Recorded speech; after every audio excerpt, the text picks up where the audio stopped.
Physics मुळात मुलांना शिकताना अवघड जात नाही. It is a fun. जेव्हा त्याचे काही न्यूमरिकल सोडवायला मुलं जेव्हा घेतात किंवा त्याच्या रिलेटेड काही प्रॉब्लेम सोडवायला घेतात त्यावेळी मुलांना ते अवघड वाटायला सुरू होतं. 11वीला येताना विद्यार्थी डोक्यात एक न्यूनगंड घेऊनच येतात की बाबा फिजिक्स अवघड आहे. अवघड का वाटतं याचं कारण आहे की आपल्याला बऱ्याचशा गोष्टी आजूबाजूला घडणाऱ्या ऑब्झर्व केल्या पाहिजे की विद्यार्थ्यांचं बेसिक ऑब्झर्वेशन. कदाचित ह्याला हे कारण असेल की मोबाईल फोन आलेले आहेत त्यामुळे बाकीच्या गोष्टी जेव्हा फावला वेळ मिळतो त्यावेळेला पूर्वी माणसं असं बघत बसायचे पंखा फिरतोय कसा. आता क्लॉकवाईज आणि अँटी क्लॉकवाईज हे सुद्धा ऑब्झर्वेशन पटकन त्यांना सांगता येत नाही. पण हे डायरेक्ट इक्वेशन आहे. फिजिक्स म्हणल्यानंतर तुम्हाला न्यूमेरिकल्स भरपूर येणार. तर प्रॉब्लेम सॉल्विंगवरती आपण कशा पद्धतीने कमांड घेऊ शकतो. फिजिक्सचा प्रत्येक प्रॉब्लेम ही एक स्टोरी आहे आणि प्रत्येक स्टोरी ही दुसऱ्यापेक्षा थोड्याफार प्रमाणात वेगळी असते. मुलांना पहिल्या त्या स्टोरी त्या प्रॉब्लेममधली काय आहे हे कळणं गरजेचं आहे. पण खूप मुलांचं असं होतं प्रश्न कळाला आहे पण सुरुवात कुठून करू हे समजत नाही आहे. मग मुलं ह्यासाठी सॉल्ड एक्झाम्पलचा आधार घेऊ शकतात. 10वीमधून 11वीत जात असताना 9वी 10वीला आपल्याला लागणारा जो बेसिक अल्जेब्रिक अक्युमेन आहे तो किती महत्त्वाचा पडतो आपल्याला ज्यावेळेला आपण 11वी 12वीचं फिजिक्स बघत असतो त्यावेळेला. CET आणि नीट ह्या दोन एक्झाम्सबद्दल बोललो तर इथं मोर ऑफ स्टँडर्ड न्यूमरिकल्स किंवा फॉर्म्युला बेस्ड क्वेश्चन विचारले जातात. मग जोपर्यंत तुम्ही कन्सेप्ट समजून घेताय तोपर्यंत तुम्ही वेळेकडे न पाहता तुम्ही छान वेळ घेऊन ते कन्सेप्ट समजून स्वतःचं स्किल बिल्डिंग करा. एस्पेशली 11वीत एंटर झाल्यानंतर मेकॅनिक सेक्शन चालू होतो जो विद्यार्थ्यांना म्हणजे तो आहे ते आम्ही त्याला म्हणतो टिप ऑफ द आईसबर्ग आहे. ते फक्त वरनं दिसतंय ते फार छोटं आहे खाली फार मोठं आहे केवढं खोदता येईल तेवढं. म्हणजे 50-60% मी एवढं माझ्या मते काही फारसं काही हार्डल नाही आहे. पण 75-80%च्या वर मार्क्स नेण्याकरता तुम्हाला सगळ्या विषयांवरती एकसारखं पाहिजे. नमस्ते. 11वी 12वीच्या कॉम्पिटेटिव्ह एक्झामच्या अनुषंगाने आपण आज फिजिक्स या विषयाबद्दल चर्चा करणार आहोत. आपल्याबरोबरती इस्टीम पॅनल आहे. फिजिक्सच्या फॅकल्टी सगळ्या आहेत. तर सगळ्यात पहिल्यांदा 11वीत येत असताना 10वीपर्यंत सगळ्याच विद्यार्थ्यांचं सायन्स असंच असतं त्यावेळेला काय सेपरेशन नसते. 11वीला येताना विद्यार्थी डोक्यात एक न्यूनगंड घेऊनच येतात की बाबा फिजिक्स अवघड आहे. तर ह्याबद्दल सर काय चर्चा करायला. फिजिक्स मूळचं खरं तर सोपं आहे. म्हणजे आपण त्याला डे टू डे बरोबर कनेक्ट कधी करत नाही त्याच्यामुळे अडचण येते. म्हणजे मी बऱ्याच वेळेला विद्यार्थ्यांना म्हणतो आहे की जेव्हा 10वीतनं 11वीला पहिल्यांदा येतात त्यावेळेला त्याला म्हणतो आहे की तू इथं उभा आणि एक काम कर एक चेंडू घे आणि मागे टाक. तर तो बरोबर टाकतो. मग मी त्याला म्हणतो तू तिकडं जा आणि तिथून मागे टाक. तर तो त्यावेळेला पण बरोबर टाकतो आहे. म्हणजे त्याला माहिती आहे की तो बॉल किती स्पीडनं किती फोर्स लावायला पाहिजे हे त्याला सगळं माहिती आहे. अँगल किती असायला पाहिजे हे त्याला माहिती आहे. आता हे फक्त काय एका स्ट्रक्चर्ड वेनं शिकायचं बाकी काय नाही. म्हणजे जसं की अजून एक एक्झाम्पल द्यायचं झालं तर उकळत्यापणात हात घातला की भाजतंय हे माहिती आहे. ह्याच्यासाठी फिजिक्स शिकायची गरज नाही. आपल्या अवतीभोवतीच फिजिक्स आहे. ते जर आपण समजून घेतलं त्याला जर कनेक्ट केलं आपण तर ते आधी सोपं होऊ शकते. येस. फिजिक्सच्याबद्दल जसं सर म्हटले यालाच मी थोडाफार सहमत आहे की गोष्टी आपण फक्त अवघड का वाटते याचं कारण आहे की आपल्याला बऱ्याचशा गोष्टी आजूबाजूला घडणाऱ्या ऑब्झर्व केल्या पाहिजे.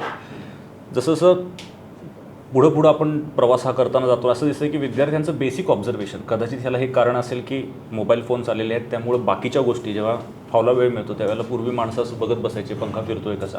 आता क्लॉकवाईज आणि अँटी क्लॉकवाईज हे सुद्धा ऑब्झर्वेशन पटकन त्यांना सांगता येत नाही. हे कदाचित टेक्नॉलॉजीमुळे त्यांच्यात आलेला एक हे असेल. त्यामुळे विषय दिवसेंदिवस असं म्हणतात की आम्हाला हे फारच अवघड जाते आम्हाला जास्त प्रोसिजरिस्टिक पाहिजे. हा कदाचित एक हे असेल. तर गोष्टी ऑब्झर्व केल्या तर जास्त सोप्या होऊ शकतात. म्हणजे एखादं फ्लायव्हील आपण जेव्हा शब्द वापरतो टेक्निकल शब्द वापरतो फ्लायव्हील.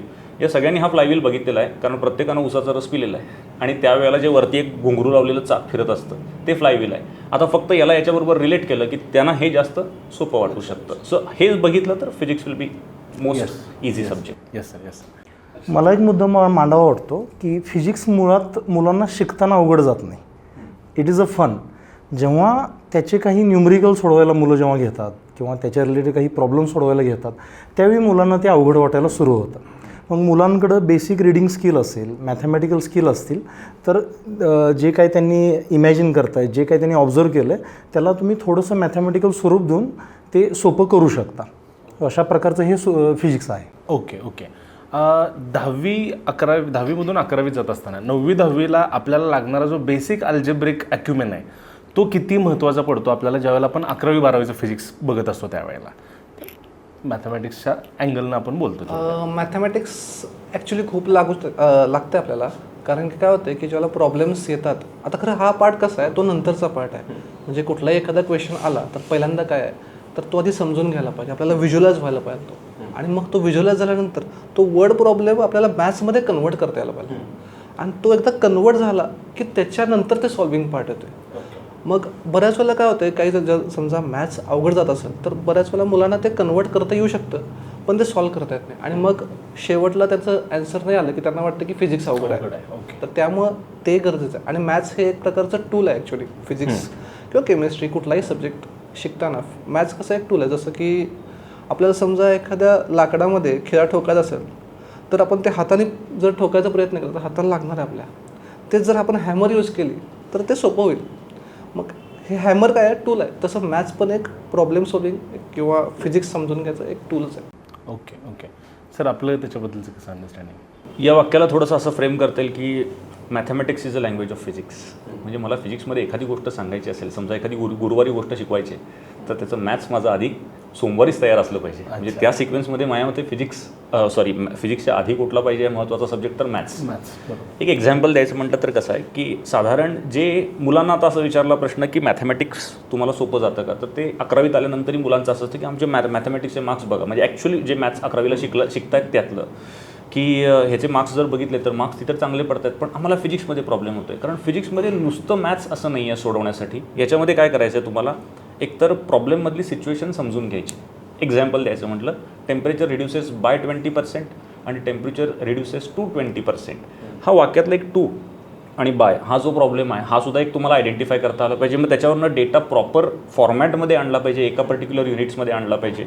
मग फॉर्म्युला रिकॉल करायचं आणि मग त्याच्यानंतर सॉल्विंग करायची. तर ह्या स्टेप्समध्ये काय होतं की मुलांना असं ठरवलं पाहिजे की समजा बरेच मुलं कसे असतात विद्यार्थी की त्यांना कन्सेप्ट फार चांगल्या कळलेल्या असतात पण त्यांची कायम गोंधळ असतो की मी कॅल्क्युलेशन करताना प्लसचं मायनस करताना माझी चूक होती. तर विद्यार्थ्यांना काय करायचं आहे की स्वतःचा माझा प्रॉब्लेम काय आहे या 4 स्टेप्स आहेत ह्यातले मी कशात लॅक करतो. जर समजा कन्सेप्ट कळली नसेल तर मग सरांना तुम्ही परत विचारू शकता. जर समजा माझं असं प्रत्येक वेळेला मॅथमॅटिकल पार्टमध्ये चूक होत असेल तर आपण अलर्ट व्हायचं आहे फक्त की आता मी गणित सोडवणार आहे आणि ह्या गणित सोडवताना बाबा हां इथं आपण थोडंसं केअरफुली जसं आपण स्लिपरी फ्लोअर असेल तर वेट म्हटल्यानंतर आपण काळजीपूर्वक चालतो. तर हे कसं आहे हे सगळ्यांनी एका साच्यात बसवायचं नाही आहे. मी समजा कदाचित कन्सेप्टमध्ये ठीक असेल तर कदाचित एक एक्झाम्पल म्हणून या सरांना आपलं असं असेल की माझं मॅथ्समध्ये थोडीशी गडबड होऊ शकते तर त्यांनी हा बायस हा जो सेट आहे तो प्रत्येकाने आपला घ्यायचा आहे. मुलं काय करतात की जनरल एखादं वाक्य टीचरनी बोललं की नाही दिस इज द फायनल स्टेटमेंट आणि ह्यालाच आपल्याला फॉलो करायचं आहे. ते न करता आपले पर्सनल कमी जर ओळखल्या तर ह्याचा फायदा त्यांना जास्त होईल. आणि मॅथ्स ऑफकोर्स नेसेसरी आहे पण थोडं कुठल्या प्रकारचं आता जसं मी ह्याचं थोडंसं एलॅबोरेट करतो याच्यामध्ये की एक एक्झाम्पल जर घ्यायचं म्हटलं तर आपल्याला गणितं साधारण कशी आहेत. समजा एक लोखंडाचा गोळा दिलेला आहे त्याची रेडियस 5 सेंटीमीटर आहे त्रिज्या आणि त्याला वितळवला आणि त्याचा एक सिलेंडर बनवायचा आहे आपल्याला. आता प्रश्न कसा येणार की तो जो सिलेंडर बनणार आहे तो 3 सेंटीमीटरचा बनवायचा असेल तर त्याची रेडियस किती बनेल. हा झाला प्रॅक्टिकल पार्ट. मॅथमॅटिकली तुम्ही काय करणार तर ह्याला घेतलं वितळवलं हे केलं. आता फिजिक्समध्ये ॲडिशनल काय होतं रिअल लाईफमध्ये जेव्हा तुम्ही हे करणार आहात म्हणजे आपण थोडं म्हणूया की IITच्या दिशेचे प्रश्न असे आहेत थोडेसे की रिअल लाईफमध्ये करणार आहे तेव्हा कास्टमध्ये काय प्रॉब्लेम होणार आहे त्याची रिॲक्शन काय होणार आहे हा झाला प्रॅक्टिकल पार्ट. सो कधी कधी प्रॅक्टिकल पार्टला सुद्धा जायचं आहे. सो आपला journey from ideal terminology towards the practical situation असं असणार आहे. त्यामुळे व्हास्ट स्कोप राहतो. मॅथ्स आहेच कंपल्सरी आहे याच्यासाठी. ओके सर जनरली फिजिक्स आणि प्रॉब्लेम सॉल्विंग हे डायरेक्ट इक्वेशन आहे. फिजिक्स म्हटल्यानंतर तुम्हाला न्यूमेरिकल्स भरपूर येणार तर प्रॉब्लेम सॉल्विंगवरती आपण कशा पद्धतीने कमांड घेऊ शकतो आणि काही कॉमन मिस्टेक्स समजा तुम्हाला आढळल्या असल्या तर त्या जरा विद्यार्थ्यांना कळाल्या तर आणखीन जास्त त्यांना फायदा होईल. फिजिक्सचा प्रत्येक प्रॉब्लेम ही एक स्टोरी आहे आणि प्रत्येक स्टोरी ही दुसऱ्यापेक्षा थोड्याफार प्रमाणात वेगळी असते. मुलांना पहिलं त्या स्टोरी त्या प्रॉब्लेममधली काय आहे हे कळणं गरजेचं आहे. त्यासाठी त्यांचं रीडिंग चांगलं पाहिजे. दिलेला डेटा काय आहे प्रश्नात हे त्यांना त्यातून ओळखता आलं पाहिजे. ह्याच्यासाठी ऑब्झर्वेशन स्किल चांगले पाहिजेत. त्यानंतर तुम्हाला त्या कन्सेप्टबद्दल काय माहिती आहे त्या रिलेटेड काही फॉर्म्युला माहिती आहे का त्या रिलेटेड काही लॉजिक माहिती आहे का मग तुम्हाला तो ब्रिज बांधता आला पाहिजे की काय दिलं आहे आणि काय विचारलं आहे. मग काही मुलांना डायरेक्ट अवघड क्वेश्चन सोडवायला गेले तरी जमतात पण खूप मुलांचं असं होतं की सर प्रश्न कळाला आहे पण सुरुवात कुठून करू हे समजत नाही आहे. मग मुलं ह्यासाठी सॉल्व्ड एक्झाम्पलचा आधार घेऊ शकतात. कुठल्याही चांगल्या पुस्तकामध्ये सेट ऑफ सॉल्व्ड एक्झाम्पल्स दिलेलं असतं. त्यांनी ते एक्झाम्पल्स पाहावेत त्यात कशी ॲप्लिकेशन केलेली आहे त्या कन्सेप्टची त्या न्यूमरिकलमध्ये हे पाहावं आणि ते सॉल्व्ड एक्झाम्पल परत जर ट्रायआउट केले तर त्यांना थोडा कॉन्फिडन्स बिल्ड होईल. त्यानंतर मग सोप्या प्रश्नांपासून मग अगदी ते ॲडव्हान्सच्या क्वेश्चन्सपर्यंत सुद्धा आरामात जाऊ शकतात.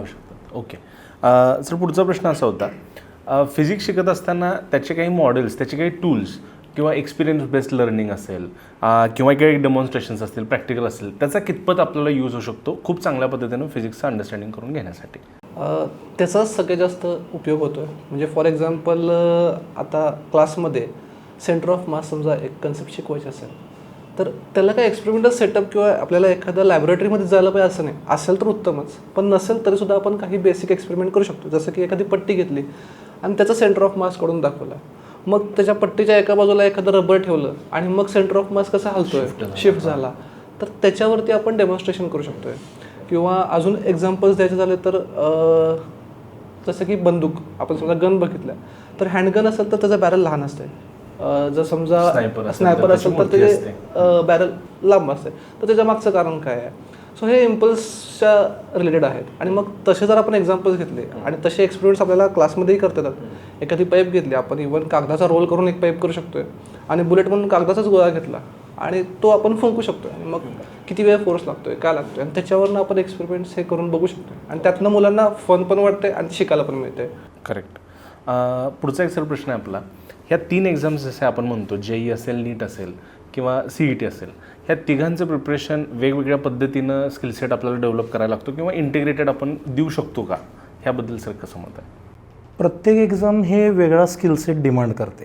जरी JEE मेन्स, ॲडव्हान्स, नीट आणि CET यांचा सिलेबस जरी एक सारखाच असेल तरीसुद्धा तुमची प्रिपरेशन करण्याची स्ट्रॅटेजी ही प्रत्येक एक्झामसाठी वेगळी असली पाहिजे. जसं की तुम्ही JEE मेन्स म्हणाला किंवा JEE ॲडव्हान्स, तिथं मल्टिपल कन्सेप्ट एकत्र करून क्वेश्चन विचारले जातात. त्यामुळे तिथं वेळ लागणं हे साहजिक आहे.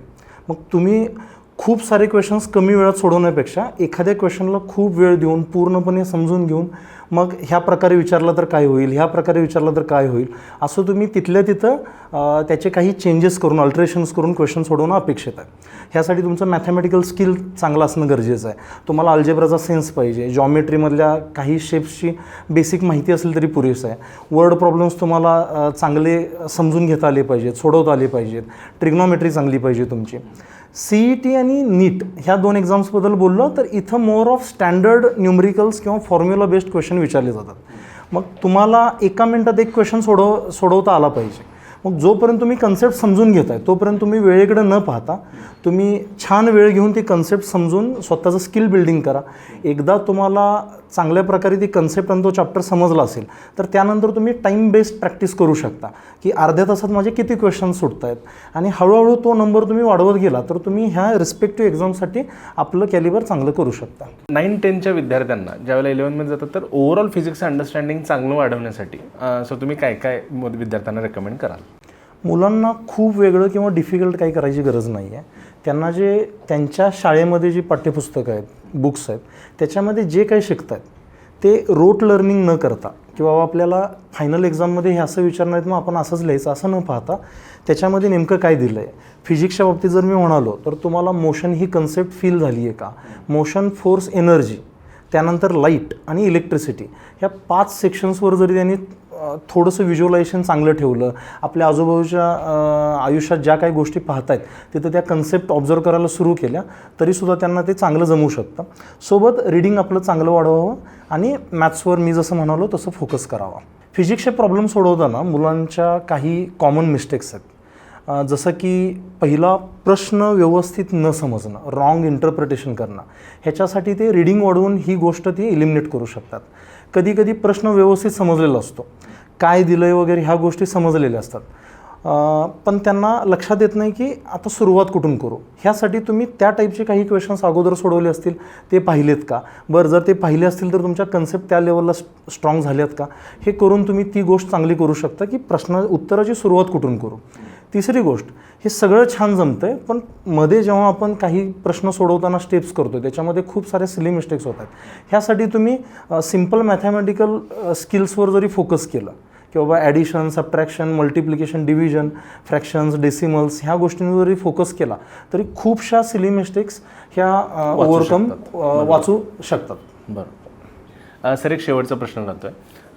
कॉम्पिटेटिव्ह एक्झामची तयारी आणि त्याचबरोबर ती बोर्डाची तयारी, ज्या आपल्या लेखी परीक्षा असतात, त्या आपल्याला सायमल्टेनियस कशा घेऊन जाऊ शकतो किंवा कसा बॅलन्स साधू शकतो? याच्याकरता मला जे एक सोल्युशन वाटतं आहे ओव्हर द पिरियड, एक सोपं आहे ते, तर 11वीला जेव्हा विद्यार्थी ॲक्च्युअलमध्ये येतो त्यावेळेला त्याच्यावरती सगळ्या डायरेक्शनमधनं प्रेशर असतं. म्हणजे एकदम जे आजपर्यंत असं होतं की थोडंसं आपण असं म्हणूया की जे एक स्पून फिडिंग होतं ते पहिल्यांदा बंद झालं. ताटात वाढलेलं आहे तुझं, तुला खाल्लं पाहिजे, त्याला तो कोप होत नसतो.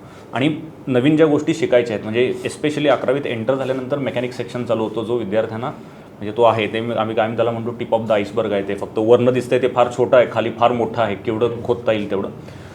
तो सेक्शन पार झाल्यानंतर पुढचा जर्नी बऱ्यापैकी सोपा आहे. तर त्या ह्याच्यात मुलं काय होतात, फसतात, आणखीन फिजिक्सबद्दल अजून थोडी मागं यायला चालू करतात. तर पहिल्यांदा हा अप्रोच ठेवला नाही, कारण ते जर तुम्ही पार केलं तर पुढचं फिजिक्स कम्पॅरेटिव्हली फार स्मूथली जाऊ शकतं.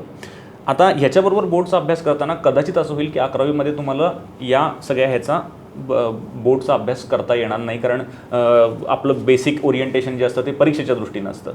माझं म्हणणं आहे ॲटलिस्ट 11वीमध्ये काही केलं नाही तर 12वीमध्ये जेव्हा तुम्ही एंटर होता तेव्हा ह्या वर्षी मात्र आता बोर्डाच्या परीक्षेला पर्याय नाही आहे. आणि त्याच्याकरता मग तुम्ही काय करू शकता, जे टॉपिक्स आपण आजपर्यंत सिलेबसमध्ये शिकलेलो आहे ते 12वीच्या बोर्डच्या पुस्तकात जेवढे टॉपिक्स आहेत तेवढे ॲटलिस्ट टॉपिक तुम्ही बोर्डच्या पुस्तकातून एकदा वाचा. त्याच्यात एखाद्या कन्सेप्टचं प्रूफ कसं दिलेलं आहे हे पहा. आणि बऱ्याच वेळेला आपली अशी प्रोसिजर झालेली असते की formula, substitution, get the answer.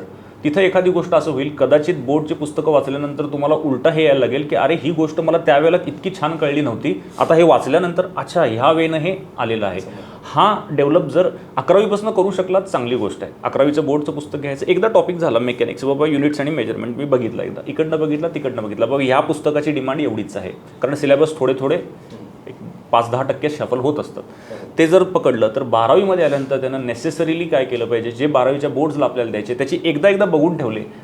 फार करायचं नाही आहे, पण साधारण दिवाळीच्या नंतर किंवा ह्याच्यानंतर मग आपल्याला कळू शकतं की अरे हां ह्याचं कंटेंट एवढंच आहे, इथं आपल्याला ह्या स्कोपमध्ये राहायचं आहे. सो अकॉर्डिंगली आपल्याला मोल्ड करता येऊ शकतं. फक्त काय होतं, विद्यार्थी त्या पुस्तकाकडे बघतच नाहीत आणि मग अगदीच जानेवारी महिन्यामध्ये जर पुस्तकं उघडली तर मग मुलांना ॲक्च्युली आता काही दिवसापूर्वीच पेपर झाला, मुलं घाबरतात भयंकर. आणि मग थोडासाही प्रश्न आहे, कारण तिथं प्रश्न थेरॉटिकलसुद्धा आहेत आणि न्यूमरिकलसुद्धा आहेत. न्यूमरिकल्स आणि डिस्ट्रीब्युशन अगदी करेक्ट आहे, दोन्हीला 50-50% आहे. म्हणजे सर्वायवलचे व्यवस्थित चान्सेस त्या लोकांनी दिलेले आहेत. पण एस्पेशली आता नवीन क्रायटेरियाप्रमाणे 75% म्हणजे 50-60% मी एवढं माझ्या मते काही फारसं काही हार्डल नाही आहे. पण 75-80%च्या वर मार्क्स नेण्याकरता तुम्हाला सगळ्या विषयांवरती एकसारखं पाहिजे. आणि तिथंही परत जाऊन असं होईल की आपल्या विषयाचा जो कम्फर्ट झोन आहे त्याचा तुम्ही सिलेक्शन करू शकता. की जर समजा मॅथ्समध्ये मी चांगला स्कोअर करू शकतो तर ठीक आहे यार, फिजिक्समध्ये जर असं 19-20 झालं तर चालू शकतं. सो एका पर्टिक्युलर जसं एक्झामच्या ओरिएंटेशननं जर प्लॅनिंग केलं तर जास्त बेटर राहू शकतं हे. आणि हे सगळ्याच विषयांना, अर्थात प्रत्येक विषयाचे आपले हे असतात. तर फिजिक्सला एवढं केलं तरी सफिशियंट आहे. मेन फिजिक्सला असं आहे की सिलेबस खूप शफल झालेले आहेत. जे CETला महत्त्वाचे काही टॉपिक्स होतात ते JEEला तितके महत्त्वाचे राहत नाहीत. आणि बरोबर मग शफलिंग, आणि बरोबर विद्यार्थी दोन्हीवरती प्रयत्न करतात, एक JEE करतात आणि दुसरा ऑप्शन काय माझ्याकडे CET आहे. मग होतं कसं की यार अरे मी कमी महत्त्वाचे टॉपिक मी पॅटर्न तोच करून ह्याला बसलो तर जवळपास 40% सिलेबस नाहीच आहे. मग तुम्ही जो आहे त्याच्यावरती जर भर दिलात तर स्कोरिंग ऑटोमॅटिकली वाढेल. येस ओके, ते सोल्युशन असेल तर. Yes thank you so much. खूप आभारी आहे सर. सगळ्याच विद्यार्थ्यांना तुम्ही जे काही टिप्स दिलेल्या आहेत त्याच्यातून त्या गोष्टी सगळ्या हँडपिक करतील आणि ते अप्लाय करून चांगल्या पद्धतीने स्कोअर काढतील अशी आशा करतो. Thank you so much. येस.